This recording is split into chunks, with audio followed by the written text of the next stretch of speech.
Alrighty, folks, I'm starting to get this ready, and we're gonna be going live with BAM TV episode number 1 in just a second. I just have to do one little thing here, real quick, and then we will be good to go. So let's get this all going. And this first one might be a little bit painful, but once we get this first one working, then everything else should be much less painful. Because I'm kind of figuring this out as I go. But hey, that's life. That's kind of how things are. So.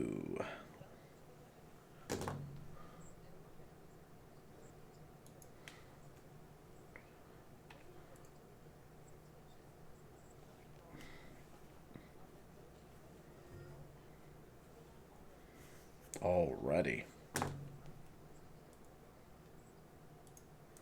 So what I'm going to do is I'm going to share my other computer, which is going to allow me to draw. So let me get this going. Alright. Here we go.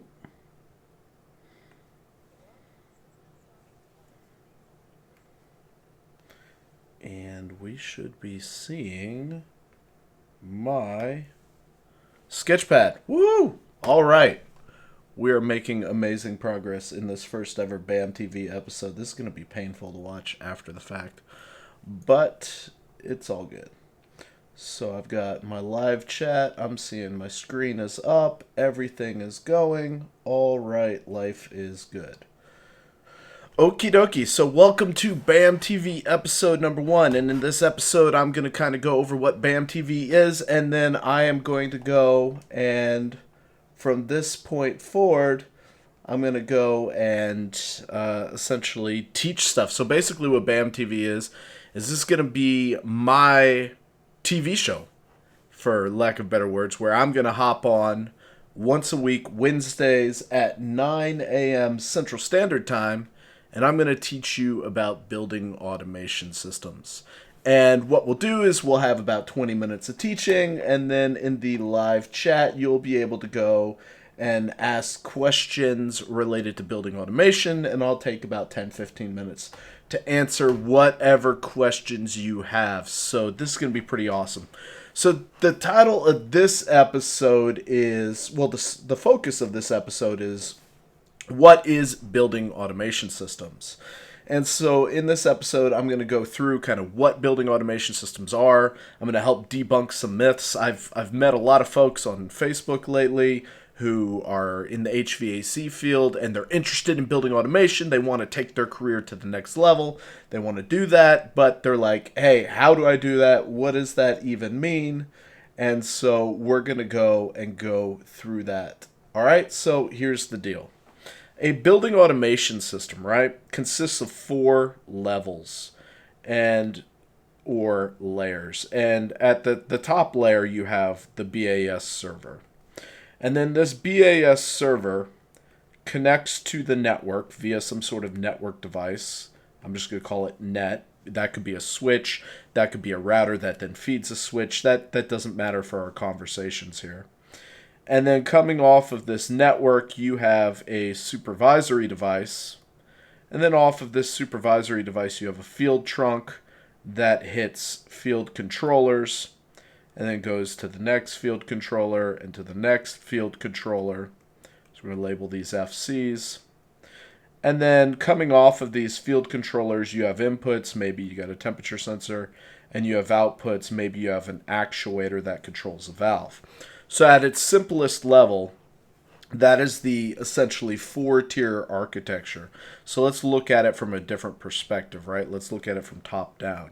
So here we have our server, and this is often called the application or the server layer. And then the server then connects to the network where we have our network device. And then coming off of our network device, we have our supervisory devices. And coming off of our supervisory devices, we have our field controllers, which also have our I/O, our inputs and outputs. So these are kind of our 4-layer architecture of a BAS, right? Now, here's the deal. What do all these different pieces mean? Now, a lot of folks, when they first start to get into building automation, they focus in on this kind of right here area, this area, and it's often known as the control system. And you see, back in the day, there were, and there still are, multiple different control systems. You may have something like pneumatics, if I'm even spelling that right, doesn't really matter. You may have analog, whatever. You have multiple different system types, right? Well, then what happened is you had this system type come along called DDC, Direct Digital Control, or DDC. That's a control system type, okay? Now, DDC, what it allowed you to do is, to that point, pretty much every input was analog, meaning rather than it being digital, which is ones and zeros, so you've probably heard of the term binary, ones and zeros, and that's how computers work, right? Computers essentially have these processing units inside them that are able to take in ones and zeros and translate them to programs. Well, before that, you had analog, which would be, temperature, resistance, flow, whatever, but it wasn't a digital signal. So DDC came along and allowed you to basically do that A to D conversion, analog to digital. And then it allowed you to take that digital and convert it to analog on the output side. Now, this was a big deal because now it allowed us to write programs inside this controller that allowed us to do kind of custom things. Before, you'd have to use accumulators, you'd have to use electric to pneumatic transducers, all these different kind of funky things in order to make your control system do anything. Well, over time, these controllers then, they were able to be expanded to actually go and have networking capabilities. And that's when you started to see the first field level network protocols come out. And so what you started to see was you started to see these controllers, and they had these network interface cards, and they had field level networks. That's kind of these trunks down here coming from the supervisory devices, right? So that's kind of right here, this field level network. And so what happened is then these DDC controllers could now go and communicate. Problem is they communicated in a language that really nothing understood. It's this field level network, often a proprietary protocol, which proprietary protocols just means that it was a way of communicating that only the person who made that way of communicating understood how to program their devices to understand. Kind of seeing that circular logic there. There's a lot of understanding. All right. So what happened is that DDC came along, and then you got the network capabilities with DDC through these field level networks, but the problem is you had to interpret it. And since a lot of manufacturers weren't sharing their proprietary protocols back in the day, they had to create supervisory devices. Now, these supervisory devices right here, these supervisory devices would take data from the field level network, and then they would take that data and they would create devices. And under these devices, you would have objects, and under these objects, you would have properties. And to this day, that model pretty much remains, where you have devices, maybe you have a VAV controller, and that VAV controller has objects, points, so you maybe have a zone temp point, you maybe have a damper output point, you maybe have a flow point, and based on that, you have properties, present value, etc. And then of those objects, you maybe have sub-objects like alarms and trends. Well, the supervisory devices existed to go and hold this information. And also, back in the day, we had this, and I'll cover this in the next BAM TV episode where I'll dive into client servers. But essentially, you had this client-server architecture using what was called a thick client, where you would have BAS software that got installed on a desktop machine somewhere, and then that BAS would actually, hold on, let me undo that line. That BAS would actually communicate directly to the supervisory device. I remember when I first got in and I was working on Allerton systems, they had systems called BCMs. And you had these backnet control modules, right? And a BCM essentially would take the field level network, and then you had a BCM MSTP for the field level network, and then you had a BCM ETH/IP, if I'm remembering the name correctly. And you would actually connect your workstation to that BCM via an IP link, and then you had thick client software running on the BAS. Now, I know for some of you who are going to be watching this right now, and some of you who are going to be watching this in the future, you're like, okay, I don't know what a thick client, thin client server. Don't worry, we'll cover that in a future episode. Right now, we're just looking at what is a BAS, okay? So far, to recap for those of you who are just joining, we have the field level network down here with the field controllers, kind of right here. And we have our DDC controllers, which were essentially a way to take analog inputs and convert them to digital so that the processor inside the controller could actually do stuff. Now, the building automation systems manufacturers figured out that DDC could do stuff. They started to write custom programs. Initially, they used, and we're going to clean this off, they used what are called ASCs, application-specific controllers.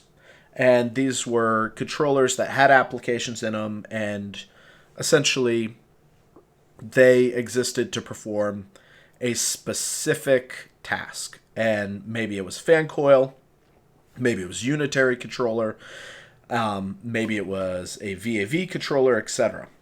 But then later on, they came up with free programmable controllers, FPCs. And FPCs had a manufacturer's programming software, right? And this programming software would come and allow you to change the program in the FPC. Initially, this was line code, but then they started moving to graphical code, where you're going to hear this term, especially if you start to work in the IT world. And I'm going to challenge you all as you watch these TV episodes. I'm going to use terms from various different disciplines that may not be familiar to you. And I do this because we're having this kind of convergence. I hate that word, but I can't think of a better word. We're having this collision, maybe? I don't know. We're having this where BAS and IT are starting to come together. And because of that, you're having to interact more with IT folks. You're having to have dialogue with IT folks. And because of that dialogue, you're having to use terminology that they understand. And one of the things that they understand is abstraction. And basically, abstraction is where you take something complex like writing line code.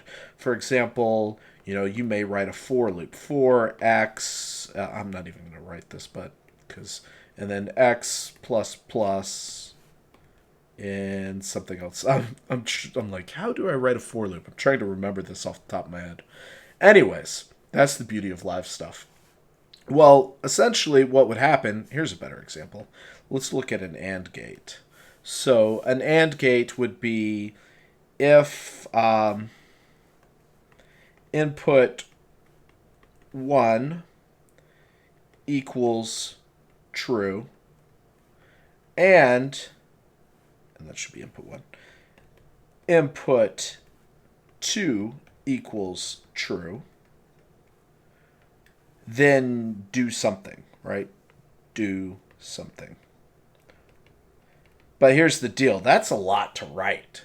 And so what folks did was, instead of having to actually write all that, they would go and they'd use these graphical user interfaces where you would just go and have an AND block or an OR block.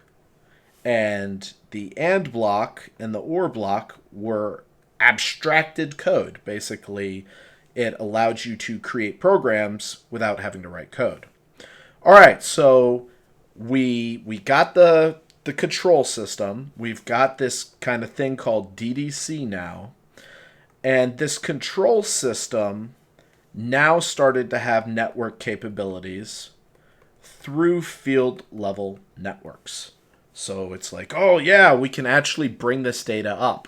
Now we ran into a problem. And this is one of the biggest misunderstandings I see when folks start to deal with building automation systems. And this is changing because some of the original folks who made that pneumatics to DDC or analog to DDC shift, they're starting to retire. So you're starting to see this mentality change. But when folks talk about BAS, they often think that BAS is really a control system, right? Which it's not a control system. BAS is actually a layer on top of the control system.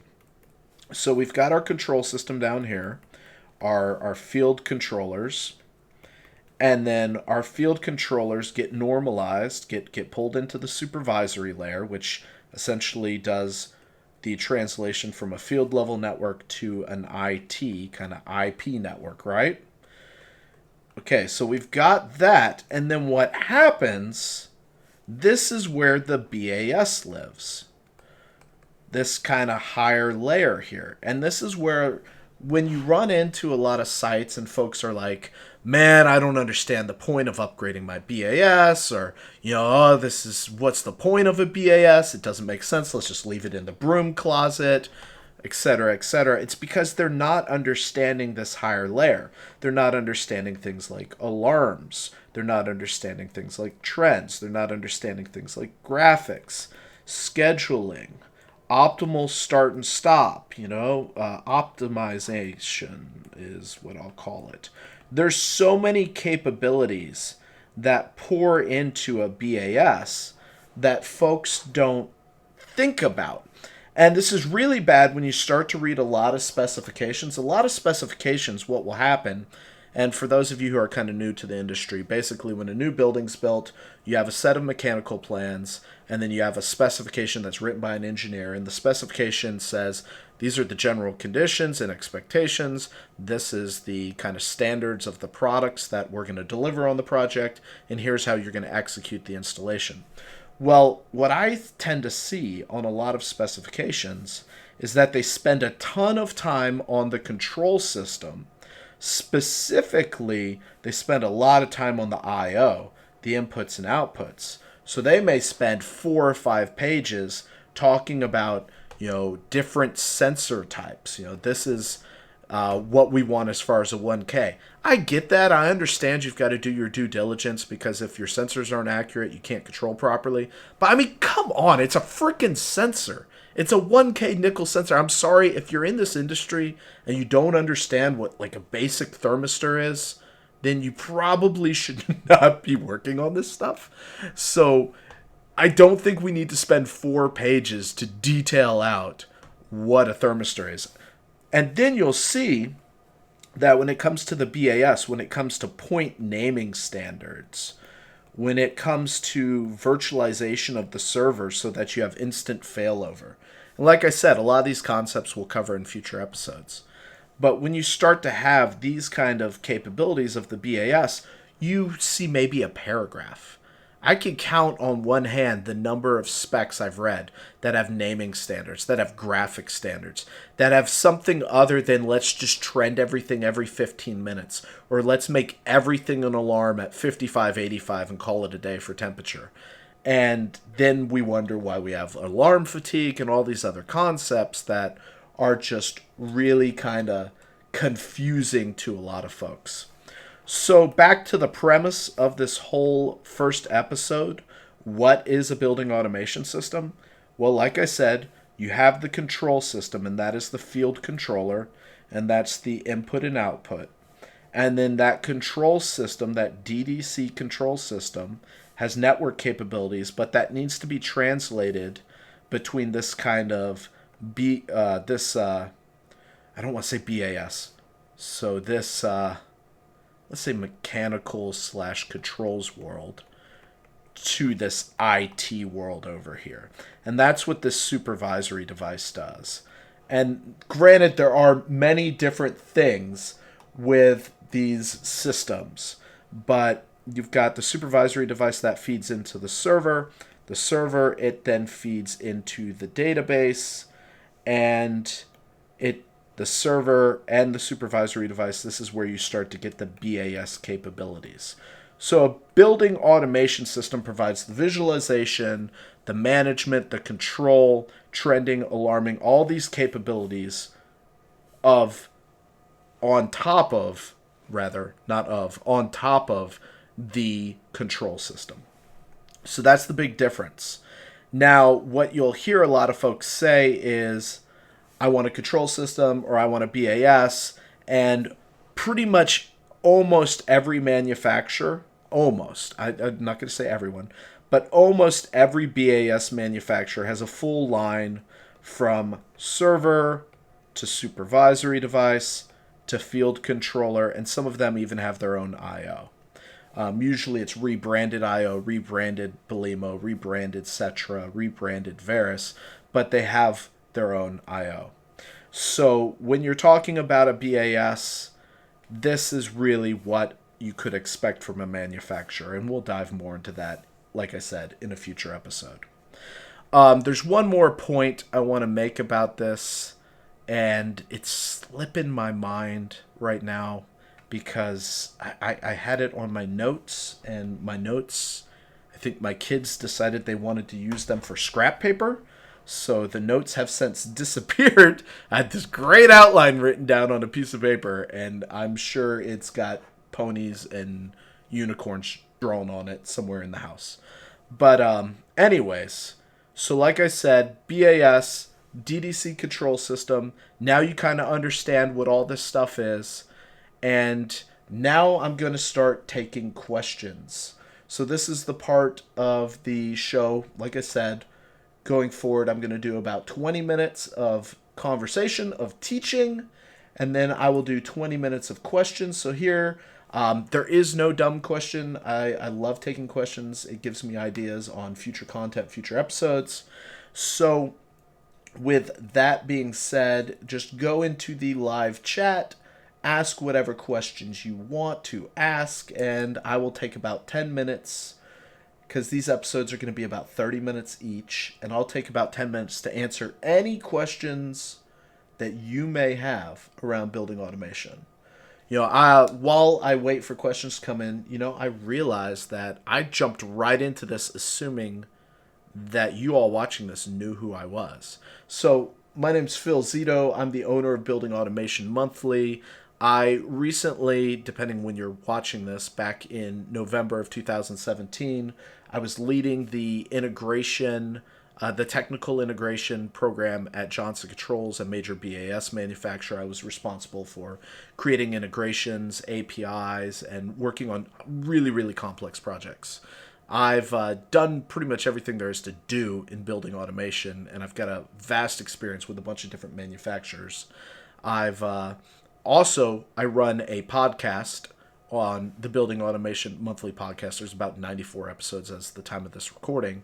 And I've created several online courses. Like I said, I resigned from Johnson to teach building automation systems online. So I deliver a bunch of free content like this, but I also have much more structured, very concise online courses that are focused on teaching things like IT, BAS fundamentals, and how to create control systems designs. You can find out more about that by going to buildingautomationmonthly.com.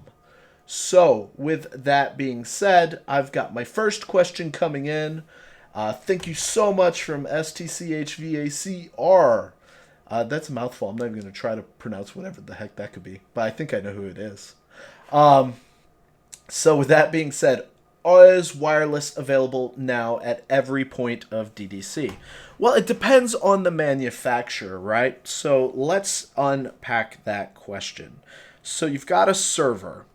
Now, I would not recommend on a large-scale system going server to supervisory device. I know you're probably referring to inputs and outputs is where you're talking about wireless, but I'm going to answer this from the top down.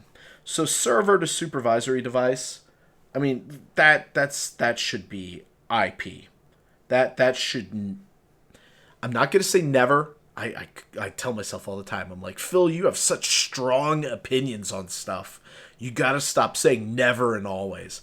But I don't see a practical scenario where you would want to use wireless between a server and a supervisory device. You may use point-to-point microwave. I've done that before, which essentially that was for really distant buildings that I wanted to communicate, but that's completely different than 802.11 wireless. Now, supervisory to field controller, I have seen both 802.11, which is your common Wi-Fi, as well as I believe it's 802.15.4, which is kind of the Zigbee mesh protocol. Those are the two I've seen. The big difference between Wi-Fi and mesh is a node hopping self-healing, which that may be gibberish to some of you watching this. We'll go through what wireless is in a future episode. And then Wi-Fi is an access point that acts very similar to cellular. You go in and out of access point channels, as they call them. So I have seen the field level network be wireless. I have seen that. As far as inputs and outputs go, so temp sensors for zone temp, I've seen that be wireless.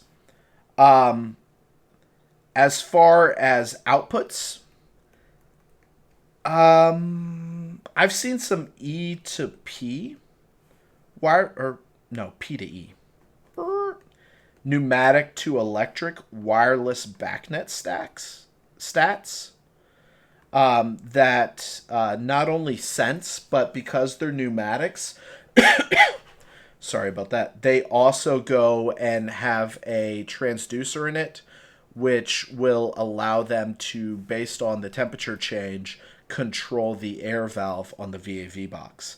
So now, as far as other inputs and outputs, let's say like DAT or D, that is supposed to be a D, not a P. DA, oh my gosh, DAP, and heating output.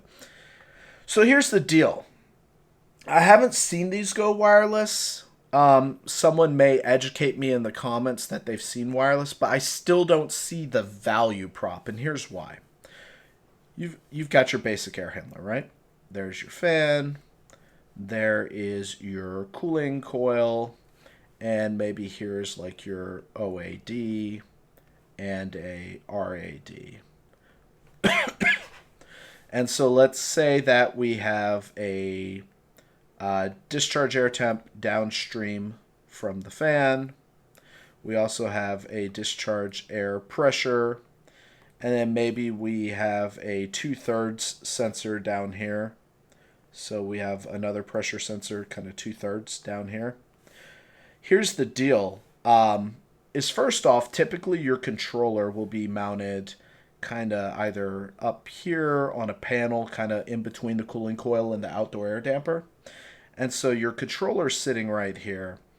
And you've got an actuator here for cooling. So maybe you got like a 2-pipe. And you got an actuator here with, your little symbol for an automatic control valve. Well, it doesn't make sense to go and pay all the extra cost and develop that for wireless. Plus, then you have interference. You may be trying to travel through sheet metal. It's just the added cost when it's right there and running that wire. It's just so much easier. Plus, from a troubleshooting perspective, let's take a look at that, right? So I've got a field controller, and I've got a 0 to 10. So this is my hot, and this is my common. Because I'm using 0 to 10 volt DC, I'm polarity sensitive. This is my actuator right here that is controlling my valve. And then maybe I have 24 VAC coming from the controls transformer. And so this is my 0 to 10. Well, it's a lot easier for me to troubleshoot this right here than it is for me to troubleshoot if it's wireless. Plus, I mean, really, when you think of the benefit, you're still going to have to run 24 volt AC from the controls transformer.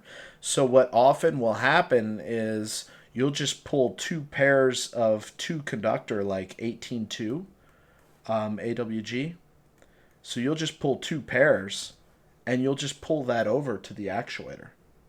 So that's my answer on that. Now, something real interesting happened, and so this will be kind of, I'll start to wrap up now, but something real interesting happened, and I haven't dug into it yet, but Belimo released an IP actuator.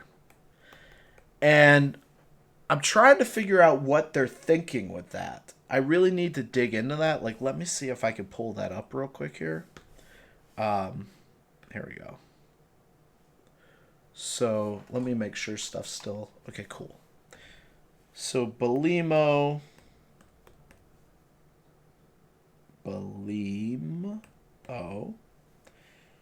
IP actuator.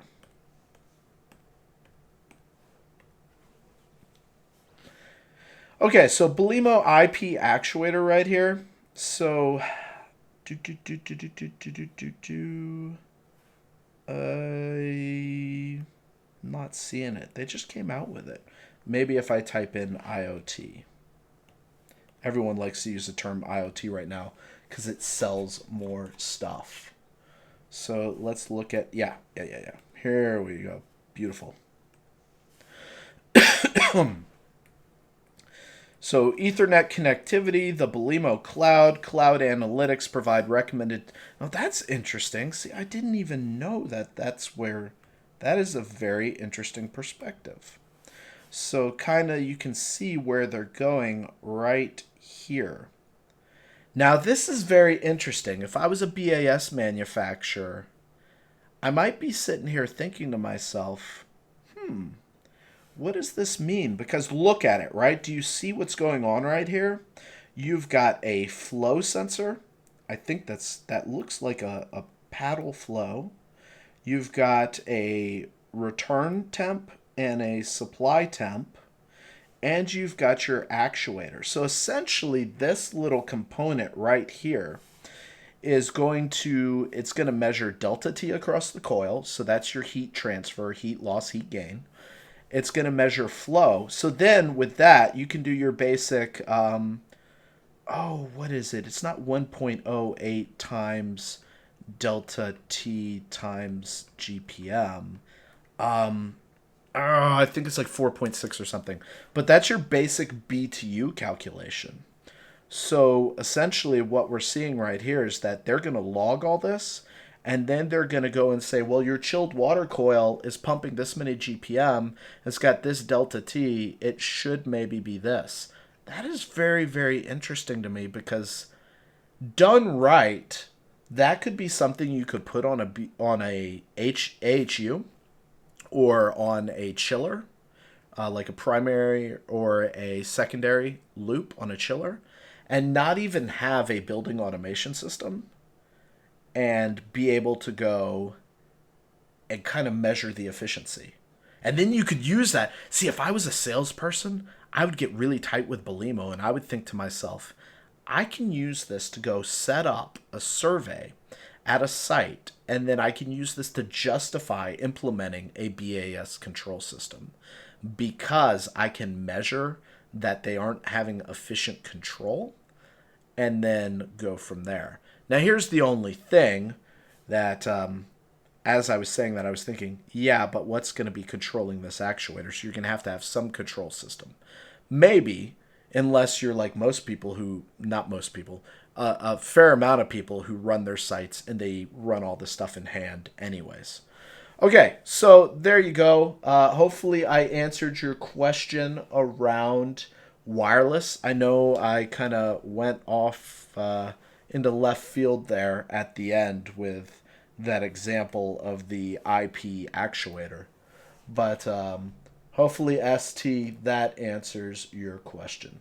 Thank you so much for coming to episode 1 of BAM TV. I am so honored that I can be here with all of you. And if you'd like to know even more about building automation, I'd highly recommend you check out my free articles on buildingautomationmonthly.com, my free Building Automation Monthly podcast, which I've got 93 episodes of that. You can find it on iTunes, Stitcher, or at buildingautomationmonthly.com.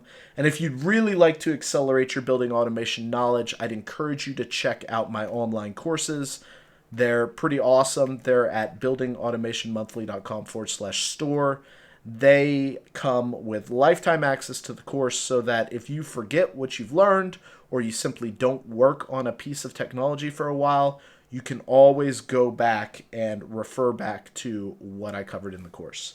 So thank you so much for being here today. I will see you all next Wednesday at 9 a.m. Central Standard Time. Thank you so much. Take care and have a great day.